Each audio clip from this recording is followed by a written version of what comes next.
Chapter 7. Achieving True Inner Peace. Hello, and welcome to the Peaceful Mind channel. In the last chapter of our Change series, we will complete the puzzle. Let's begin. If we were to talk about a common desire shared by all 8 billion people on Earth, what would it be? The vast majority would say absolute peace or inner peace. By nature, every living being seeks inner peace. Let's take Maslow's hierarchy of needs, for example. The lack of any of the needs mentioned in all layers will create unrest in a person. As in this case, it is believed that peace will be achieved by meeting the needs. Also, almost all people on Earth believe that this peace can be achieved through money. As mentioned in previous parts of this series, it can be seen that inner peace cannot be achieved with money. On the contrary, there are many real-life examples of people who gained wealth but lost their existing peace. A person who does not know how to resist the endless desires of the ego drowns in more pleasure and luxury when they achieve material prosperity, because their environment prevents them from thinking clearly. At first, they may believe they have found peace, but over time, those who no longer enjoy the same things and cannot find something greater fall into a psychological crisis. In short, money, fame, status, and power are temporary and consumable. That's why people who have them finally understand they don't bring real peace. I think we can all give an example from our own lives. When we are in a beautiful moment, we feel sad thinking that it will end. For example, for children, summer vacation ends. After a nice trip, we return home. Even happy marriages face an old age era. In short, every good thing has an end. We must remember that not only good things, but everything has an end. No matter what we achieve in this world, as mentioned before, the fact remains that this life has an end. This truth makes people afraid, suppresses their thoughts, and leads to unrest. So, how will we attain true inner peace? If everything having an end causes restlessness, does inner peace require eternity? To answer all these questions, we need to combine the concepts we discovered in our Change series to form a complete structure. This whole structure provides us with the key to inner peace. Now, with the short film you are about to watch, our series comes to an end. We hope to see you again in future series with friends who start the change. Goodbye and stay peaceful. Hi, I am Joseph. I was one of those people who never felt the need to think.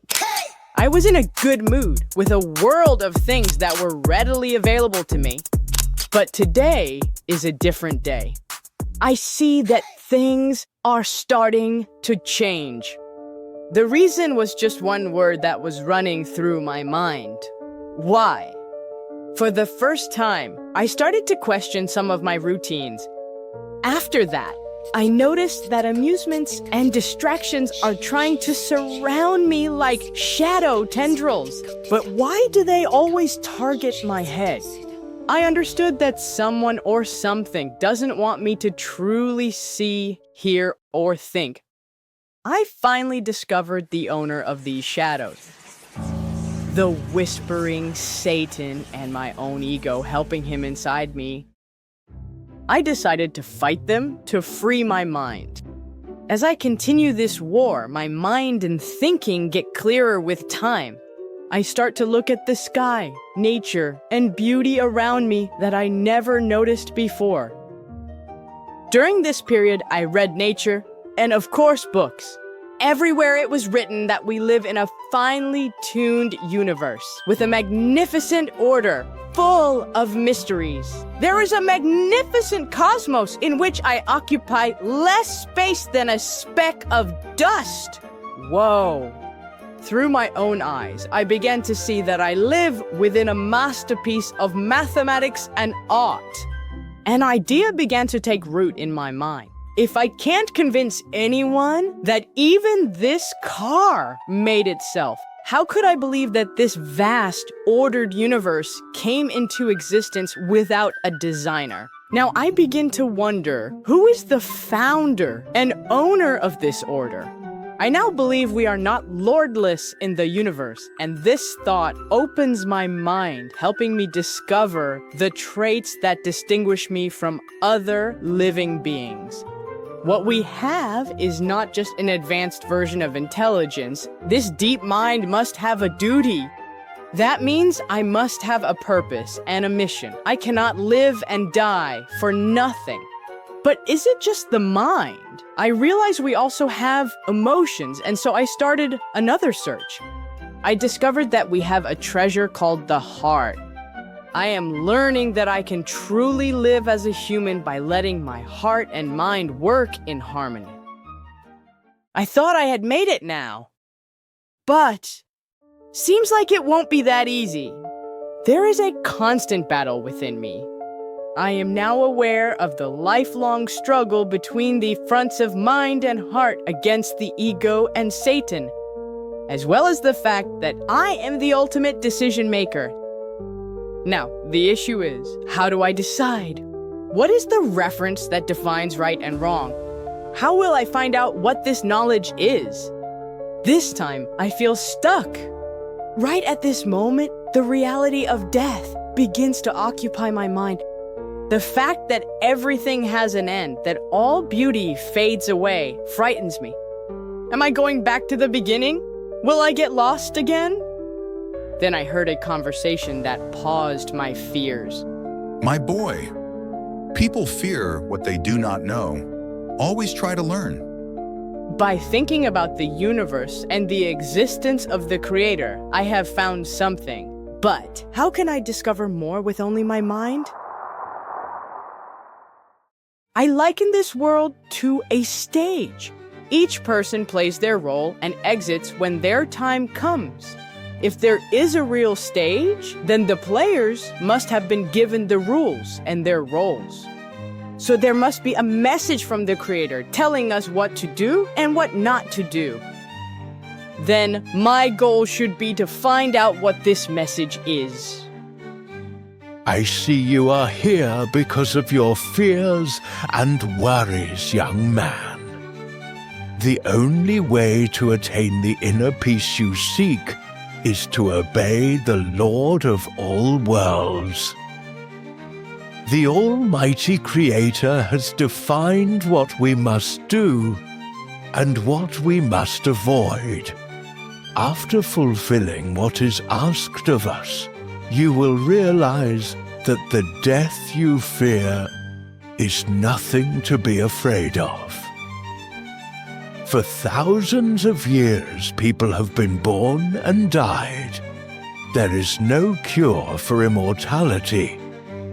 Death is merely the lifting of the curtain, a transition from the stage of this life to an eternal and real existence. Everyone is engaging in this body that will vanish under the earth. But if mankind truly explored the treasures of mind and heart given by the Lord, they would understand that eternity belongs not to the body but to the soul. Our Lord promises those who fulfill their duties in this life an eternal existence more beautiful than they can imagine. Those who stubbornly refuse to do what is required are the ones who should fear. I congratulate you, young man. You have come a long way on this journey of change. Now, you have to find the divine message sent to us and make it your guide. the key to true inner peace and freedom lies in the latest book sent to us.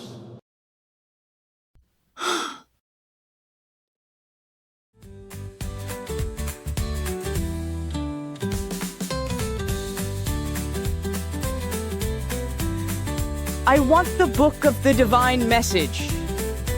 Which version do you want, young man? I better give you the latest and protected version.